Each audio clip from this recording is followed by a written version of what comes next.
Welcome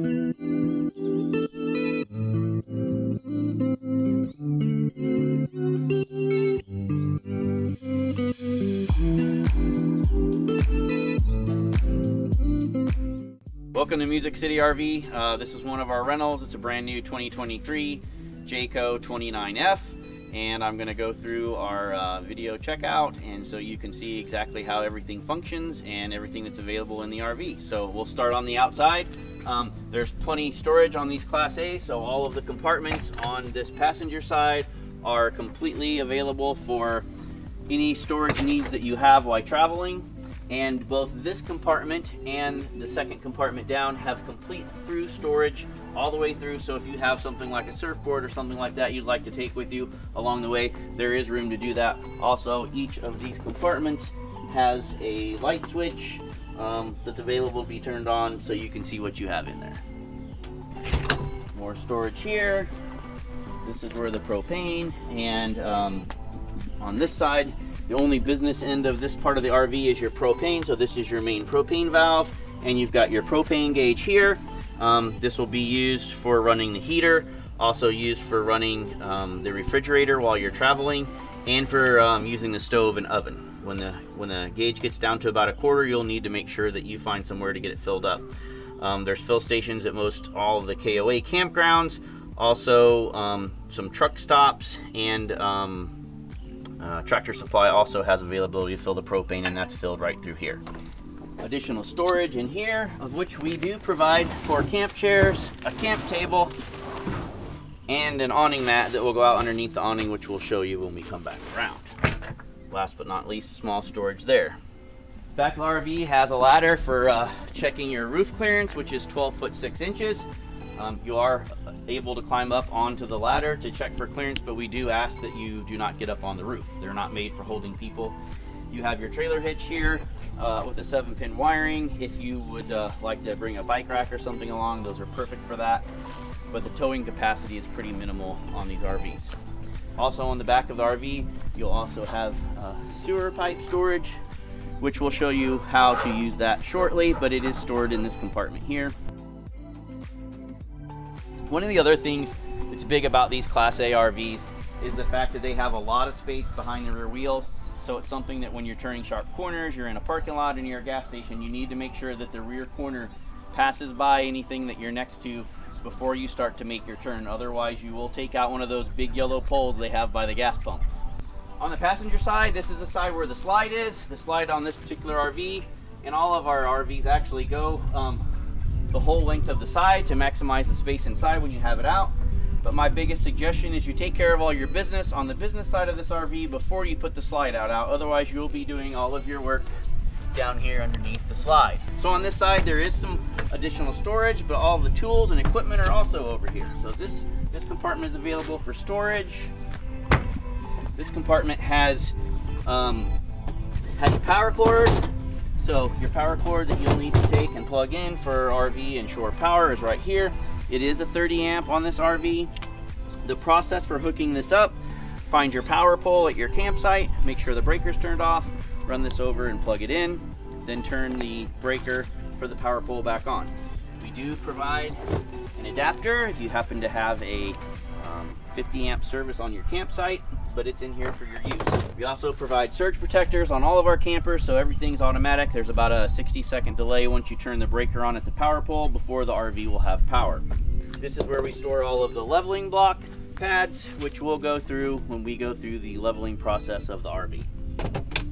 This is where you'll fill up the fuel as you're traveling around. This is where your black tank and your gray tank holding tanks are located in here. The connections for both your gray water and your black water. So you can see on the gray handle here, your gray water is your shower and sink water, and your black water is your, as I like to call it, the doo-doo water. We provide a bin with the necessary parts to keep your hands clean if needed for the sewer line. You'll take this cap off. This adapter will go on to give you a little bit of flexibility on how you hook the hose up. Here, just like on your sewer pipe, you'll have claws on one end and pegs on the other. So the claws will hook onto the pegs under here.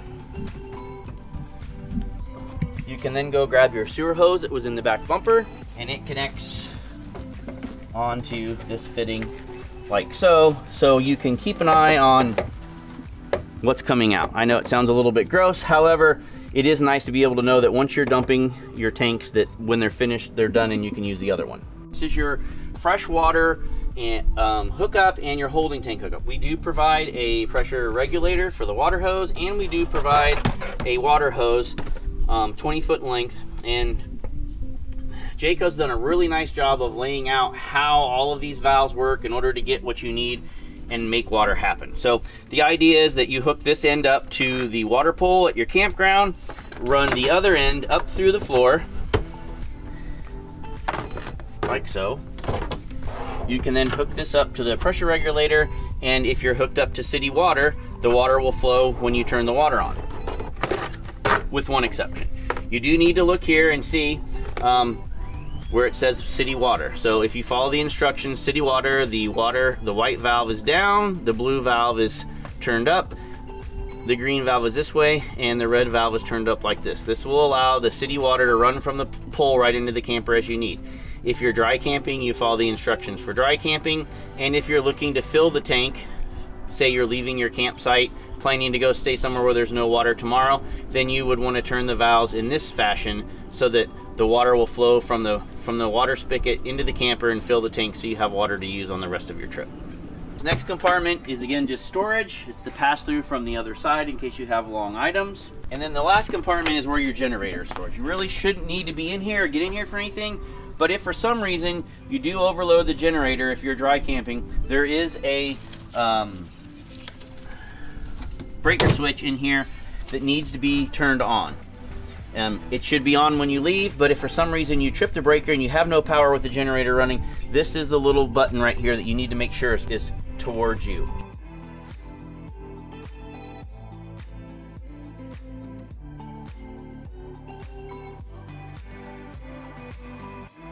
First part of the main panel of power, again, this is your main power switch that turns everything on. Your awning switch here. This is the solar system and charging system that's in the RV, which there shouldn't be anything you need to do. It does have an inverter, so you can run some things on 110 power while you're not plugged in or the generator's in. You've got interior lights here, your power step, which is automatically on, but you can lock it in and out based on using this switch. And then you've got your interior and exterior lights for under your awning and exterior light by the front door. So here's a full-length awning. Of course, we talked earlier about the awning mat being able to be used for this, but this is the awning. This is one of those things that's amazing to have, but also the biggest and most damaged item on an RV. You need to watch for tree limbs while you're driving. You need to make sure that if you're not sitting under the RV, that you roll the RV in. So before you go to bed at night, get ready to go fishing or hiking with your family, make sure you roll the awning in, because these things are super, super expensive to repair and to replace. Also, while the awning's out, if you want to enjoy some time outside, there is an outdoor television on this particular model with a radio to use as well. So this is the driver's station of the Class A. You've got your leveling jack controls over on the left-hand side, along with power mirrors, and really everything you need to drive the coach as you travel around. Also over here are your accent lights for the front, your main lights for the cabin, and a shade for your privacy while parked in your campsite. Also, all of the side windows have blinds as well, so that you can keep what's inside in and what's outside out, allowing for privacy at night and so people can't see in while you have the lights on. So inside, the main controls are right here alongside the refrigerator. You have everything you need here to control everything inside the RV. Your generator hours are here. You also have your generator start and stop.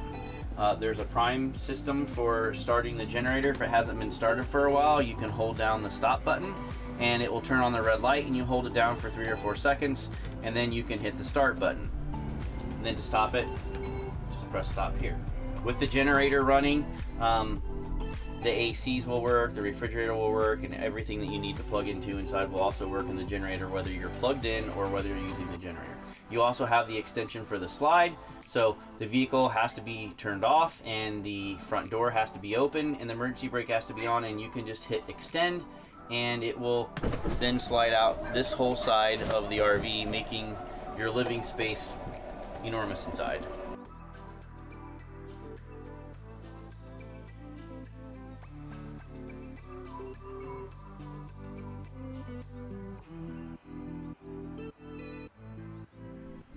Water pump for fresh water. If you're boondocking or not hooked up to city water, you can turn it on here and you can actually turn it on outside. You also have your hot water heater switches here, so you can either work off of gas or electric. The gas is generally faster, but the electric is generally less expensive. You also have all of your gauges for all of your tanks here. So you have your propane tank, and if you look really closely, it lights up to tell you how much propane you have. Also your battery level, your freshwater level, your black water level, and your gray water level. Generally when these, especially the black water gets to about 2/3 or your gray water gets to about 2/3, it's time to be trying to find somewhere to get those empty. You also have the controls for the inverter system, which there should be nothing you need to do with that, and your AC controls for the front air conditioner here, along with your accent lighting and your interior lights. So this bunk here is a convertible bed as well. You've got a little seatbelt latch to undo it here, and then you've got a key that needs to be turned on in order for the bed to come down. I don't know where the hell the switch is. Oh, and the button's right here next to the key, and this will power the bed down while you're stationary, giving more room for your crew to sleep. Ladder attaches here so you can climb on. Dinette here that is also a convertible and can make a bed. So by moving the cushions and lifting this table out, the table will fold down, making this another bed for someone short to sleep. You also have a little bit of storage above the table area here. While you're stationary, there is a television here for the kiddos to watch while you're dining or relaxing. There is seating for 2 people on the couch and seat belts for 4 people in the dinette area, plus the 2 in the front. So you have 8 people that are available to travel in this RV. This couch is a scissor couch. If you fold up on this end and pull out, and then push down, it does make another bed here. There's storage in these compartments. We've stocked the RV for you, so you've got your outdoor cooking gear. You've got extra sheets for these 2 convertible beds, and toaster storage up here. This particular RV has a oversized refrigerator and freezer for keeping all of your goods cold. This will run off of shore power, it will run off of generator power, and it will run off of propane. So you'll be able to keep all of your things cold anytime you're traveling. On the back side of the refrigerator, you have the kitchen with quite a bit of counter space, an oversized sink. We do provide a knife set, a water kettle, a coffee pot, cutting boards, and a drying rack for your use while you're traveling.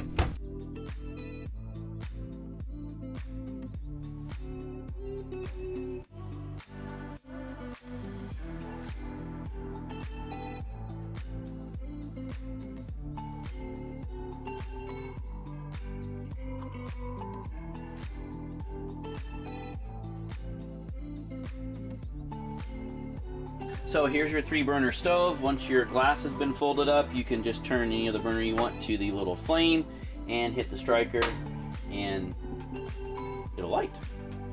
You also have a 2-burner oven for use while you're traveling, and provided pots and pans. The back part of the RV, you'll see you've got 2 spacious bunk beds. These are great if you have little ones or an extra adult on your trip. Also, if you're not using them for sleeping arrangements, you do have the availability to put things in there for storage. So light switches on the opposite side of the bathroom. You have a sink along with some storage underneath here. Dinette, a place to put your toiletries. And one of my favorite things about these, in addition to the skylight, is the shower. This is an all-glass shower, and it's a very spacious shower head there, so if you do have some little ones in, then you have the availability to get them. One of the biggest things with these doors is you need to make sure that while you're traveling that the doors are latched, because they are glass and they could break. You also have your toilet here. It's a pedal flush toilet. Water comes through in that way. We do provide marine or RV toilet paper for your journey as well. Through the bathroom, you can get through that side or this side. This goes back to the back bedroom. This is the queen bedroom. You have plenty of storage on this end, and then storage up on the top side as well. We do also provide bath towels and washcloths for your stay as well.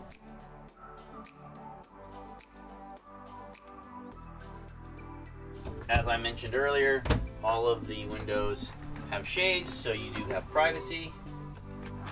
And all of the windows throughout the RV also open, so if it is nice out, you can get fresh air in as you go. This back bedroom also has availability to have some privacy. You just detach these little rubber cords here, and you have doors that close off the bathroom and the bedroom. Again, one other thing about while you're traveling, please just make sure that these cords are attached, otherwise the doors will slide open and close and come off of the hinge.